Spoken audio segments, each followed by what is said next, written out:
महाराष्ट्र विधानसभा चुनाव में जुबानी जंग हावी है। प्रचार में वोट जिहाद और धर्म युद्ध के बाद अब औरंगजेब के साथ ही पाकिस्तान की भी एंट्री हो चुकी है। चुनावी रण में फडणवीस और ओवैसी के बीच शब्दों के तीखे तीर कैसे चल रहे हैं, ये रिपोर्ट बताएगी।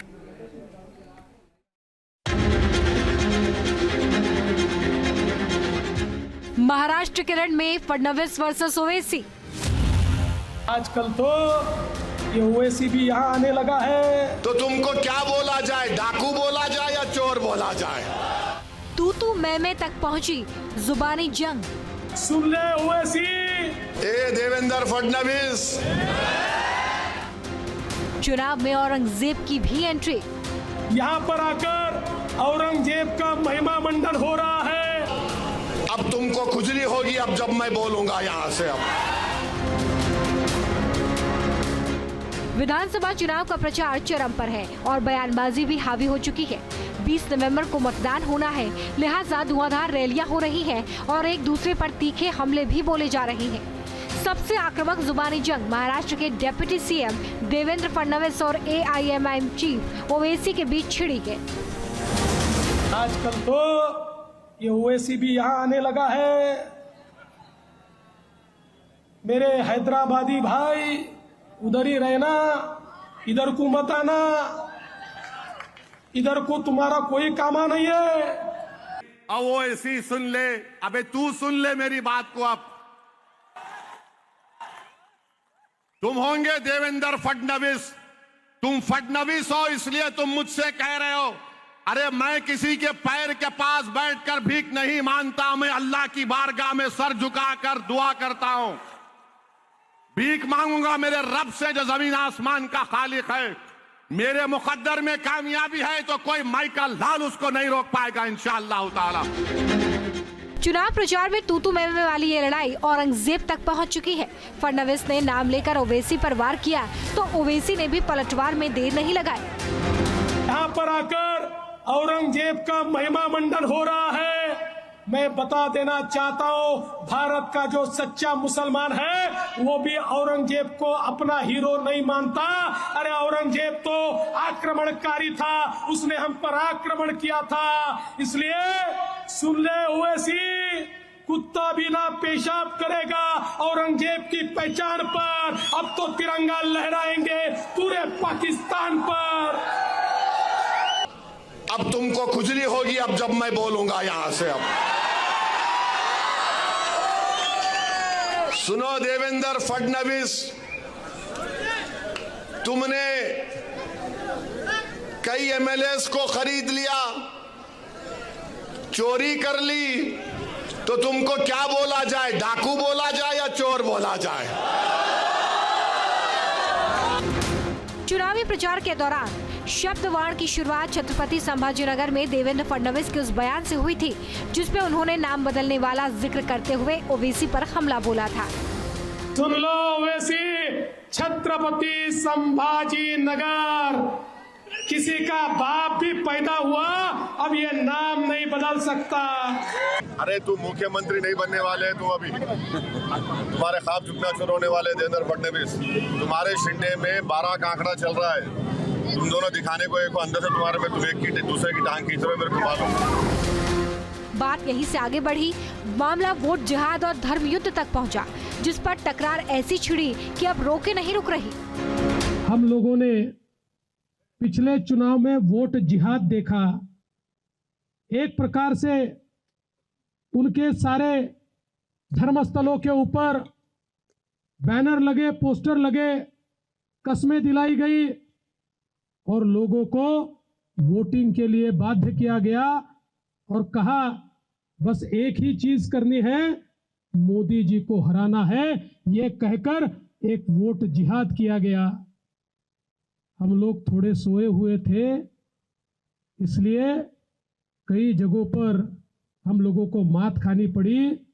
लेकिन अब वोट जिहाद का जवाब वोट के धर्म युद्ध से हमको देना है। आज ये बीजेपी का देवेंद्र फडणवीस बोलता है मेरा नाम लेके औरंगाबाद में। सुन ले ओवैसी, क्या कहता है फडणवीस? जिहाद की बात करता है। और जिहाद होता है हमको मालूम बताया गया लव जिहाद होता है, फिर बोला गया लैंड जिहाद होगा, फिर बोला गया जॉब्स जिहाद होगा, अब कह रहे हैं वोट जिहाद होगा। अरे देवेंद्र, तू अयोध्या की सीट तेरी पार्टी हार गई, कौन सा तेरा जिहाद था वहां पे, बोल कैसा हार गए तुम लोग वहां पे, कौन हराया तुमको वहां पे? बयानों के सारे सियासी घमासान अभी थमने वाला नहीं है। प्रचार में अब एक हफ्ते से भी कम वक्त बचा है और इसलिए सियासी संग्राम परवान चढ़ रहा है और बात रजाकारों तक पहुंच गई है। आकर गैर जरूरी मेरा नाम अपनी जबान पर लाए। हाँ, देवेंद्र फडणवीस बोले सुनो ओवैसी, ए देवेंद्र फडणवीस, याद रखो तुम मेरी जबान का मुकाबला नहीं कर सकते ना, अगर तुम मोदी अमित शाह भी बैठ गए तो मेरी जबान का मुकाबला नहीं कर सकते।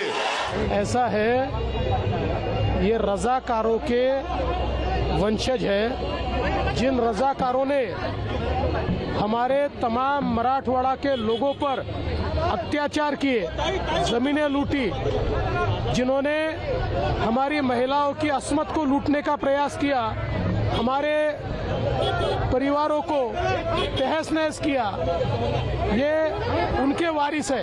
ये किस मुंह से हमसे बात करेंगे? ओवैसी और फडणवीस के बीच चल रही इस लड़ाई का असल मकसद वोट बैंक है। महाराष्ट्र में 38 विधानसभा सीटें ऐसी हैं जिसमें मुस्लिम वोटर्स की आबादी 20% है। इसमें से 9 सीटें ऐसी हैं जहां मुस्लिम आबादी 40% से ज्यादा है।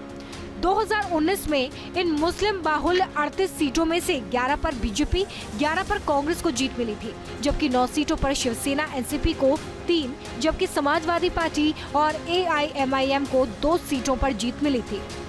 इस बार महाराष्ट्र में गठबंधन के समीकरण अलग हैं और इसलिए राजनीति भी अलग तरीके से हो रही है।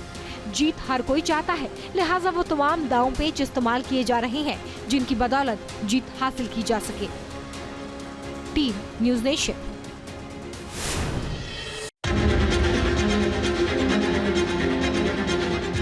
महाराष्ट्र के रण में फडणवीस वर्सेस ओवैसी। आजकल तो ये ओवैसी भी यहाँ आने लगा है। तो तुमको क्या बोला जाए, डाकू बोला जाए या चोर बोला जाए? तू मैं तक पहुंची जुबानी जंग। सुन ले ओवैसी, ए देवेंद्र फडणवीस, चुनाव में औरंगजेब की भी एंट्री। यहाँ पर आकर औरंगजेब का महिमा मंडन हो रहा है। अब तुमको खुजली होगी अब जब मैं बोलूंगा यहाँ से। अब विधानसभा चुनाव का प्रचार चरम पर है और बयानबाजी भी हावी हो चुकी है। 20 नवंबर को मतदान होना है, लिहाजा धुआंधार रैलियां हो रही हैं और एक दूसरे पर तीखे हमले भी बोले जा रहे हैं। सबसे आक्रामक जुबानी जंग महाराष्ट्र के डिप्टी सीएम देवेंद्र फडणवीस और AIMIM चीफ ओवैसी के बीच छिड़ी है। आजकल तो ये ओवैसी भी यहाँ आने लगा है। मेरे हैदराबादी भाई, उधर ही रहना, इधर को मत आना, इधर को तुम्हारा कोई कामा नहीं है। अब वो ऐसी सुन ले, अबे तू सुन ले मेरी बात को। अब तुम होंगे देवेंद्र फडणवीस, तुम फडणवीस हो इसलिए तुम मुझसे कह रहे हो। अरे मैं किसी के पैर के पास बैठकर भीख नहीं मांगता, मैं अल्लाह की बारगाह में सर झुकाकर दुआ करता हूं। भीख मांगूंगा मेरे रब से जो जमीन आसमान का खालिक है। मेरे मुकद्दर में कामयाबी है तो कोई माइका लाल उसको नहीं रोक पाएगा इंशाअल्लाह ताला। चुनाव प्रचार में तू मैं वाली ये लड़ाई औरंगजेब तक पहुंच चुकी है। फडणवीस ने नाम लेकर ओवैसी पर वार किया तो ओवैसी ने भी पलटवार में देर नहीं लगाई। यहाँ पर आकर औरंगजेब का महिमा मंडन हो रहा है। मैं बता देना चाहता हूँ, भारत का जो सच्चा मुसलमान है वो भी औरंगजेब को अपना हीरो नहीं मानता। अरे औरंगजेब तो आक्रमणकारी था, उसने हम पर आक्रमण किया था। इसलिए सुन ले ओवैसी, कुत्ता भी ना पेशाब करेगा औरंगजेब की पहचान पर। अब तो तिरंगा लहराएंगे पूरे पाकिस्तान पर। अब तुमको खुजली होगी अब जब मैं बोलूंगा यहां से। अब सुनो देवेंद्र फडणवीस, तुमने कई एमएलएस को खरीद लिया, चोरी कर ली, तो तुमको क्या बोला जाए? डाकू बोला जाए या चोर बोला जाए? चुनावी प्रचार के दौरान शब्दवाण की शुरुआत छत्रपति संभाजीनगर में देवेंद्र फडणवीस के उस बयान से हुई थी जिसमें उन्होंने नाम बदलने वाला जिक्र करते हुए ओवैसी पर हमला बोला था। सुन लो ओवैसी, छत्रपति संभाजी नगर, किसी का बाप भी पैदा हुआ अब ये नाम नहीं बदल सकता। अरे तुम मुख्यमंत्री नहीं बनने वाले, तुम अभी तुम्हारे ख्वाब चुकना चुर होने वाले देवेंद्र फडणवीस। तुम्हारे शिंदे में 12 का आंकड़ा चल रहा है। तुम दोनों दिखाने को एक अंदर से तुम्हारे में, तुम एक की दूसरे की टांग खींच रहे हो, मेरे को मालूम। बात यहीं से आगे बढ़ी, मामला वोट जिहाद और धर्म युद्ध तक पहुंचा, जिस पर टकरार ऐसी छिड़ी कि अब रोके नहीं रुक रही। हम लोगों ने पिछले चुनाव में वोट जिहाद देखा।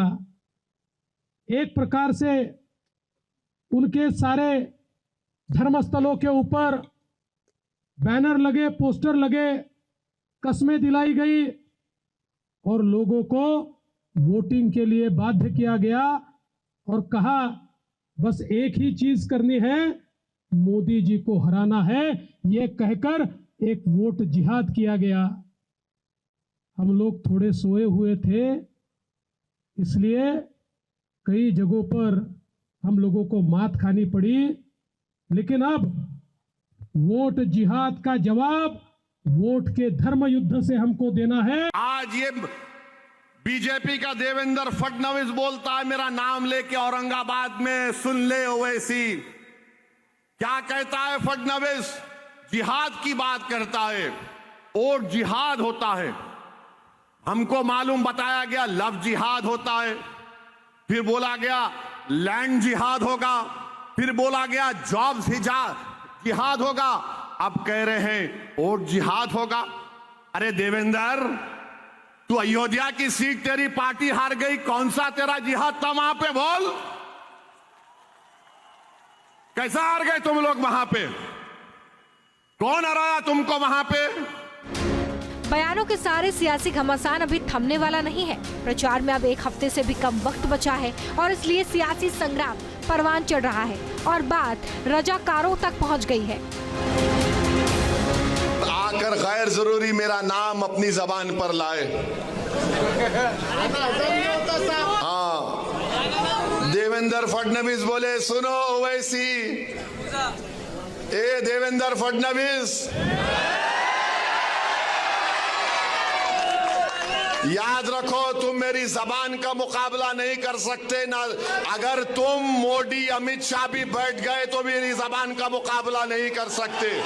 ऐसा है, ये रजाकारों के वंशज है, जिन रजाकारों ने हमारे तमाम मराठवाड़ा के लोगों पर अत्याचार किए, जमीनें लूटी, जिन्होंने हमारी महिलाओं की अस्मत को लूटने का प्रयास किया, हमारे परिवारों को तहस नहस किया, ये उनके वारिस है। ये किस मुंह से हमसे बात करेंगे? ओवैसी और फडणवीस के बीच चल रही इस लड़ाई का असल मकसद वोट बैंक है। महाराष्ट्र में 38 विधानसभा सीटें ऐसी हैं जिसमें मुस्लिम वोटर्स की आबादी 20% है। इसमें से 9 सीटें ऐसी हैं जहां मुस्लिम आबादी 40% से ज्यादा है। 2019 में इन मुस्लिम बाहुल्य 38 सीटों में से 11 पर बीजेपी, 11 पर कांग्रेस को जीत मिली थी, जबकि 9 सीटों पर शिवसेना एनसीपी को 3, जबकि समाजवादी पार्टी और एआईएमआईएम को 2 सीटों पर जीत मिली थी। इस बार महाराष्ट्र में गठबंधन के समीकरण अलग हैं और इसलिए राजनीति भी अलग तरीके से हो रही है। जीत हर कोई चाहता है, लिहाजा वो तमाम दांव पेच इस्तेमाल किए जा रहे हैं जिनकी बदौलत जीत हासिल की जा सके। Team news nation. News nation अब व्हाट्सएप पर खबरों की ताजा अपडेट के लिए न्यूज़ नेशन के इस QR कोड को स्कैन करें।